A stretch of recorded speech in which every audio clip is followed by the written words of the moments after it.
ये वाली Roman Reigns की पिक्चर देख के कह रह सकते हैं भाई पूरे की समोअन वाली फील आ रही है। और वेलकम है आपका वॉइस ऑफ रेसलिंग के वॉइस ओवर वाले एपिसोड में। यहाँ पे रोमन रेंज ने अपनी पिक्चर यूज की हुई है। ये मंडे नाइट रॉ की है, उस मैच की जो मैच कभी हुआ ही नहीं था। और यहाँ पे रोमन रेंज ने बिल्कुल जी बाहर निकाली हुई है। उमागा वाला पूरा स्टाइल लग रहा है, रिकिशी वाला स्टाइल लग रहा है। और यहाँ पे कैप्शन है, it is good to be the tribal chief. और साथ में उन्होंने blood line, Paul Heyman, Solo Sikoa and Usos को टैग किया हुआ है। तो ये फोटो मुझे ऐसा लग रहा है कि रोमन रेंज को बहुत पसंद आई है। पता है क्यों? क्योंकि उन्होंने अपने टिकटॉक अकाउंट वाली जो वीडियो, हाँ भैया टिकटॉक अकाउंट वहाँ पे चलता है, तो अजीब लग रहा है ना सुन के कि रोमन रेंस ने टिकटॉक अकाउंट की वीडियो डाली है। लेकिन हाँ, उन्होंने अपने इंस्टाग्राम के ऊपर भी एक ऐसे रील शेयर की जिसे मैं चला नहीं सकता ऑब्वियसली। रील तो नहीं, वीडियो शॉर्ट फॉर्म वाला टिकटॉक वाला कंटेंट डाला हुआ है। तो शायद रोमन रेंस को पिक्चर अपनी पसंद आई है, इसलिए उन्होंने सब जगह छाप दिया इसको, हर जगह पर जहाँ पर भी वो कर सकते हैं। हम चलते हैं गाइस अपनी अगली स्टोरी की तरफ। और रैंडी ओर्टन के बारे में भाई चल क्या रहा है? अब आप लोग मेरे से कहते हो कि भाई आपने तो बोला था कि वो रेसलमेनिया में आएंगे, नहीं तो उसके बाद आ जाएंगे। भाई मैं आपको वो बातें बताता हूँ जो मुझे सुनने को मिलती हैं। अब ऐसा तो नहीं है कि मैं आपको सारी बातें बता रहा हूँ, ना मैं खुद क्रेडिट लेता कि भाई मैं बता रहा हूँ, मैंने ये बात निकाली है कि मैं ऐसी बात आपको बता रहा हूँ। तो अब रैंडी ऑर्टन के बारे में मेरा खुद सिर चकरा रहा है भाई। रैंडी ऑर्टन के बारे में जो नई अपडेट आई है वो ये बताती है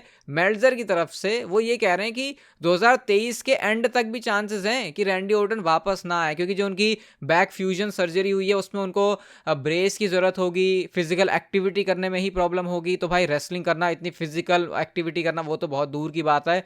मुझे सच में समझ नहीं आ रहा। बट मैं इतना तुमसे कह सकता हूँ, रिसेंटली जो डेव मेल्जर है ना, पता नहीं कहाँ से लेकिन बहुत सही सही बातें बोल रहे हैं। क्योंकि पिछले 1-2 साल में ना उनका जो इमेज है, उनकी जो शीट है, वो बहुत ज़्यादा डर्टी हो गई थी ये बताने के लिए कि वो चीज़ें सही बताते हैं। उनके जो बातें वो काफ़ी गलत निकली थी, लेकिन अचानक पता नहीं अब काफ़ी चीज़ें चेंज हो गई हैं। जैसे मेल्जर ने तो भाई कोडी रोड्स के बारे में पहले से ही इतना कॉन्फिडेंट होकर कहा था कि वो बंदा नहीं जीतने वाला। वो तो इवन आगे के प्लान में जैसे बैकलैश के या फिर मनी इन द बैंक के रोमन रेंज के बारे में बोलते थे। हाँ, प्रिडिक्शन तो मैंने भी की थी, लेकिन बिल्कुल डंके की चोट पर मेल्जर बोल रहे हैं आजकल। तो अभी रैंडी ऑर्टन के बारे में उन्होंने ऐसा कहा है, तो मैं मानना तो नहीं चाह रहा कि ये सच हो, लेकिन शायद हो सकता है इस बात में सच्चाई हो। बाकी धीरे धीरे अगर रैंडी ऑर्टन के बारे में कोई और अपडेट पता चलेगी तो आपके साथ शेयर कर दूंगा। अब मैं ये नहीं सुनना चाहता अचानक से कि मैं आपको ये बताऊं कि बैकलैश में रैंडी ऑर्टन आ रहा है, कि फिर वो नहीं आते तो डिसअपॉइंटमेंट आपको तो होती है। और साथ साथ मैं बताता हूँ, मैं तो उसको बिल्कुल है ना वैसे फील करके बोल रहा होता हूँ, और भाई अपने फेवरेट भी हैं तो इसलिए थोड़ा सा बुरा भी लग जाता है। अगली स्टोरी है गाइस बेली के बारे में। तो बेली के बारे में मैंने आपको बताया था कि WWE के अंदर 2-3 सुपरस्टार हैं जिन्होंने अपने रिक्वेस्ट की मांग करी है, जिन्होंने अपने रिलीज की रिक्वेस्ट की है,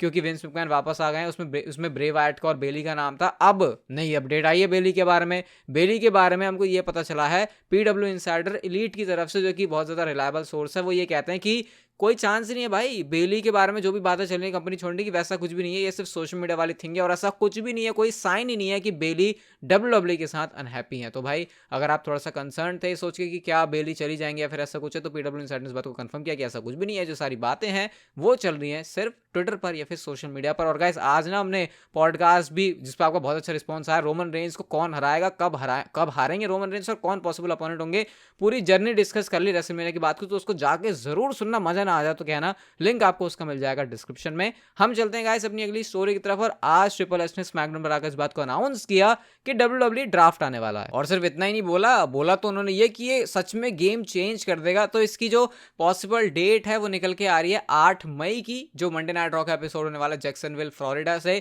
वहां से WWE पॉसिबली ड्राफ्ट करवा सकती है। और जैसे ड्राफ्ट रहता है, शायद इस बार भी ऐसे होने वाला है कि 2 बार का ये होता है ना, कि जैसे पहले रॉ पे होता है, फिर स्मैकडाउन पे होता है, या फिर स्मैकडाउन पे होता है, रॉ पे होता है। इस तरीके से WWE करना चाहती है। फिलहाल जो प्लान है वो ऐसा लग रहा है कि 8 मई से मंडे नाइट रॉ से शुरू होगा, और उसके बाद जो अगला स्मैकडाउन का एडिशन है वहां तक चलेगा। अभी इसके बारे में डेफिनेटली और भी अपडेट्स आएंगे तो मैं आपके साथ चैनल पर जरूर शेयर करूंगा। और अभी तो एक बहुत मस्त बात है आपको ड्राफ्ट से रिलेटेड बताने के लिए, उसके लिए थोड़ा सा वेट करो। हम चलते हैं गाइस अपनी अगली स्टोरी की तरफ। और लोगन पॉल का कॉन्ट्रैक्ट WWE के साथ खत्म हो गया था। लोगन पॉल ने खुद कहा था कि वो जॉबलेस हो चुके हैं, WWE के साथ कॉन्ट्रैक्ट में भी नहीं है। अब ज़ेरो न्यूज़ की तरफ से ये बात हमको पता चलती है कि लोगन पॉल ने 2 साल का जो कॉन्ट्रैक्ट का एक्सटेंशन है वो WWE के साथ साइन कर लिया। यानी कि लोगन पॉल फिर से बन चुके हैं एक WWE सुपरस्टार। और ये पता नहीं बहुत सारे लोगों के दिमाग में क्यों भ्रम रहता है कि लोगन पॉल एक फुल टाइम सुपरस्टार नहीं, वो सेलिब्रिटी वाला स्टेटस उनको क्यों देते हैं, क्योंकि अब उन्होंने फुल टाइम वाला कॉन्ट्रैक्ट साइन किया है। और जो वो आए नहीं थे ना इतने टाइम से, वो इस वजह से था क्योंकि रोमन रेंज के साथ क्लैश एट द कैसल नहीं, रोमन रोमन रेंस के साथ कहाँ हुआ था, रोमन रेंस के साथ क्राउन जूल में जो उनका सऊदी अरब में शो मैच हुआ था, उसमें उनकी हालत खराब हो गई थी, वो इंजर्ड हो गया था, इस वजह से वो नहीं आ रहा था। रीजन ये नहीं था कि वो सेलिब्रिटी वाले स्टेटस में है इसलिए नहीं आ रहा है, बल्कि उसके पीछे रीजन ये था। और अब तो उन्होंने 2 साल का जो कॉन्ट्रैक्ट है रिपोर्ट्स के अकॉर्डिंग वो एक्सटेंड कर लिया है WWE के साथ में। एक रिपोर्ट आती है गाइस रेसलनॉमिक्स की तरफ से, और वो ये बताते हैं कि कैसे ट्रिपल एच के अंडर में ना सिर्फ व्यूअरशिप बल्कि जो लाइव अटेंडेंस होती है WWE के शोज की, उसमें काफी तगड़ा उछाल आया है। जो रॉ की एवरेज व्यूअरशिप रही है विंस मैकमैन नहीं ट्रिपल एच के टाइम में, वो है 1.8 मिलियन व्यूअर्स, और ये 4% ऊपर है विंस मैकमैन के टाइम में जो चल रहा था उससे। और जहां तक स्मैकडाउन की बात है तो यहाँ पर तो 6% अप है जो ट्रिपल एच के टाइम में जो स्मैकडाउन की व्यूअरशिप रही है। इवन अगर हम टिकट सेल्स की भी बात करें तो रॉ की जो एवरेज टिकट्स बिक रही है वो 8,400 के आसपास हैं, और ये 25% ज्यादा हैं जो कि विंस मैकमैन के टाइम में थी। और स्मैकडाउन की बात करें तो यहाँ पर भी 8,500 के आसपास टिकट बिक रही है, और ये भी 14% ज्यादा है जो कि विंस मैकमैन के टाइम में होती थी, और यह 7,532 का। तो आप देख सकते हो भाई हर तरफ मनी के हिसाब से तो प्रॉफिट हो रहा है। और हाँ, मैं बिल्कुल ब्लाइंडली नहीं कहता किसी भी चीज को, मैं बिल्कुल ये कहना चाहूंगा कि जरूरी नहीं कि इसमें ट्रिपल एच का ही रोल है। ऐसा भी हो सकता है कि फैंस ने खुद भी इंटरेस्ट लिया हो, क्योंकि रिसेंटली काफी सारे हमने चीजें WWE में चेंज होती हुई देखी हैं, और जो WWE का ग्राफ है वो हमेशा ऊपर ही जाता है। हाँ, व्यूअरशिप के मामले में नीचे जा रहा है वो बात अलग है, और वो विंस मैकमैन के टाइम से ट्रिपल एच के टाइम में भी अंतर थोड़ा सा आया, ऐसा कोई बिल्कुल बहुत बड़ा अंतर नहीं आ गया। अगर यहाँ पे 3 मिलियन से ऊपर जाता तो शायद मैं ज्यादा क्रेडिट देता, लेकिन हाँ इतना कह सकते हैं ट्रिपल एच के हाथ में भी WWE उतनी ही बढ़िया चलती जितनी विंस मैकमैन के पास थी। इवन यहाँ पर जो स्टैट्स हैं वो बेटर परफॉर्म करते हुए नजर आ रहे हैं। अब विंस मैकमैन के बारे में बात चली रही है तो गाइस आज हमको स्मैकडाउन से पहले नहीं, कल मैंने आपको बताया था कि विंस मैकमैन उसको रन करने वाले हैं, चाहे वो इन पर्सन आएंगे फिर रिमोटली करेंगे। अब गाइस मैं आपको ये भी बता देता हूँ कि आज का जो स्मैकडाउन का शो है उसमें विंस मैकमैन की इन्वॉल्वमेंट नहीं थी एज सच, जैसे हमको पहले पता चल रहा था। अब अगेन आप लोग कह रहे होगे कि मैंने पहले ये बोला अब ये बोला, तो भाई जो चीजें मुझे पता चलती हैं रिपोर्ट्स के बारे में, सोर्सेज के बारे में, वही मैं आपको बताता हूँ। कुछ सही होती है और कुछ नहीं होती, और अच्छी बात तो यही है भाई अगर सारी सच होने लग गई तो फिर तो हमको ऑब्वियसली सब कुछ पहले ही पता चल जाएगा। तो इसलिए इनको रूमर कहा जाता है। अब विंस मैकमैन का रोल तो नहीं था बैक स्टेज, लेकिन उनकी इन्वॉल्वमेंट थोड़ी बहुत तो थी, ऐसा कहा जा रहा है। ऐसी इन्वॉल्वमेंट नहीं थी कि उन्होंने कोई बहुत बड़ा प्लान चेंज कर दिया या फिर किसी भी चीज में उन्होंने कुछ छेड़छाड़ करी है, लेकिन हाँ रोल कुछ विंस मैकमैन का जरूर था। और बहुत सारे लोग तो ये भी कह रहे हैं कि क्योंकि दूसरी जगह से विंस मैकमैन ऑपरेट करें तो एक इनक्रिप्टेड वीडियो कॉल या फिर ऐसे जूम टाइप का कुछ होता है ताकि विंस मैकमैन उनका फीडबैक दे सकें लाइव गोरिल्ला पोजीशन पे, जहां से वो पहले मंडे नाइट और स्मैकडाउन के शोज को कंट्रोल किया करते थे। कुल मिला के विंस मैकमैन को अपने घर बैठे फिर अपने स्पेस से सारी चीजें करनी है अगर वो नहीं भी आ सकते शो पर। हालांकि आज की स्मैकडाउन से ऐसा कुछ नहीं कह सकते हम कि कुछ हुआ है, क्योंकि जो पूरा शो है वो मुझे तो बिल्कुल ट्रिपल एच के फॉर्मेट पर ही बुक होता हुआ नजर आया है। ड्रू मैकिंटायर के बारे में गाइस हम लोग बात करते हैं। मैकिंटायर को WWE ने काफी सारे शोज से ऑफ कर लिया, तो अब इसके पीछे रीजन ये आने लगा कि भाई ड्रू मैकिंटायर का कॉन्ट्रैक्ट खत्म हो गया, अब ऐसा हो गया, वो इधर चले जाएंगे उधर चले जाएंगे। लेकिन गाइस रिपोर्ट आई है उनके बारे में ये कि इस समय कोई हेल्थ इश्यू से डील कर रहे हैं ड्रू मैकिंटायर। और भाई ये शायद तुम लोगों ने बात नोटिस करी है या फिर नहीं, लेकिन ड्रू मैकिंटायर को बहुत प्रॉब्लम हो रही है रिसेंटली हेल्थ से रिलेटेड। शायद उनको कोई कुछ तो प्रॉब्लम है जो कि शायद एकदम से क्योर नहीं हो रही, और वो इससे पहले कि पूरे फिट हो वो पहले ही वापस आ जा रहे हैं, मुझे ऐसा लग रहा है। खैर अच्छी बात तो यह है कि इसकी वजह से उनके रेसलमेनिया के मैच के ऊपर कोई असर नहीं पड़ा, क्योंकि अगर उनके मैच के ऊपर असर पड़ जाता तो भाई फिर बहुत ऐसी तैसी हो जाती, क्योंकि वो जो मैच है वो बहुत कमाल का था और गुंथर शेमस वर्सेस मैकिंटायर के मैच के लिए फैंस काफी एक्साइटेड थे। होपफुली जो भी प्रॉब्लम है ड्रू मैकिंटायर के साथ वो स्पीडी रिकवरी करके आए और पूरे फिट होके आए, ऐसा ना हो कि भाई हर बार की तरह जो वापस आ जा रहे हैं उसके बाद उनको फिर से गायब होना पड़ जा रहा है। कई बार तो बीमारी उनके सिक होने की भी होती है, जैसे उनको फीवर आ गया। अब मुझे एक्जैक्टली अभी नहीं पता, कुछ अगर पता चला आगे तो चैनल पर आपके साथ शेयर कर दूंगा। कोडी रोड्स ने मर्चेंडाइज में रेसलमेनिया में जो सेल करी है वो नंबर्स काफी तगड़े हैं। अब वैसे जो WWE की सबसे ज्यादा मर्च बिकी है वो रेसलमेनिया के लोगो वाली है, जो रेसलमेनिया की ब्रांडिंग वाली है।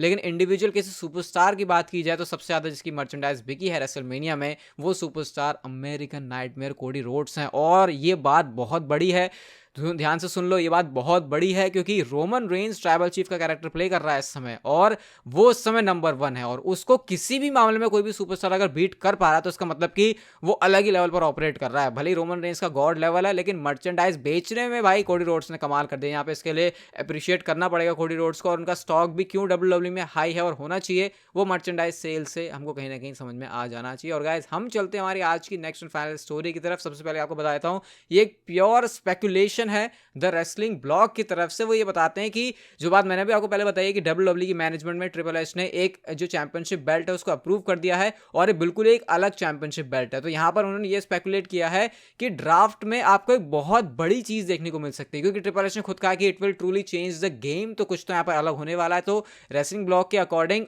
उनको ऐसा लगता है कि WWE नया टाइटल इंट्रोड्यूस कर देगी इस ड्राफ्ट के अंदर, और ये ड्राफ्ट इसीलिए इतना बड़ा बनाया जा रहा है क्योंकि एक नई वर्ल्ड चैंपियनशिप यहां पे इंट्रोड्यूस होने वाली है। अगर WWE अपने प्लान ए के साथ नहीं चाहती, और प्लान ए उनका आपको पता ही है क्या है, रोमन रेंज से एक चैंपियनशिप लेके, WWE चैंपियनशिप लेके उसको मंडे नाइट रॉ के ऊपर भेज दिया जाए, तो अगर WWE ऐसा नहीं कर रही है, रोमन रेंज के पास दोनों चैंपियनशिप रखे, तो पॉसिबली ड्राफ्ट के अंदर जो बड़ी चीज होने की बात हो रही है वो ये है कि WWE ने जो अपना चैंपियनशिप नया डिजाइन अप्रूव किया है उसको वो डेब्यू करवा दे WWE में। ये बहुत अच्छा आइडिया होगा मेरे ख्याल से, क्योंकि अगर सच में कुछ बड़ा करना है तो भाई सुपरस्टार को क्या, रोमन को इधर उधर करके मतलब कितना ही बड़ा हो जाएगा जब सच में ट्रिपल एच ने आके अनाउंस किया है इस बात को। क्योंकि वैसे WWE ऐसे साइड से निकाल देती थी, लेकिन क्योंकि ट्रिपल एच को स्पेशली आके अनाउंस करवाया तो कुछ तो यहाँ पर अलग होगा, और शायद हो सकता है बात सच हो जाए। वैसे स्मैकडाउन की वीडियो भी आई आज चैनल के ऊपर, तो उसे भी जाके आप देख लेना जरूर, रिव्यू वाली। पॉडकास्ट भी सुन लेना, डिस्क्रिप्शन में जाके रोमन रेंज कब हारेंगे, कैसे हारेंगे, उसके बारे में पूरी डिस्कशन है। ये वीडियो गाइस अगर आपको अच्छी लगी तो इसे like share subscribe notification bell को ऑन कर दो, and see you guys in my next video.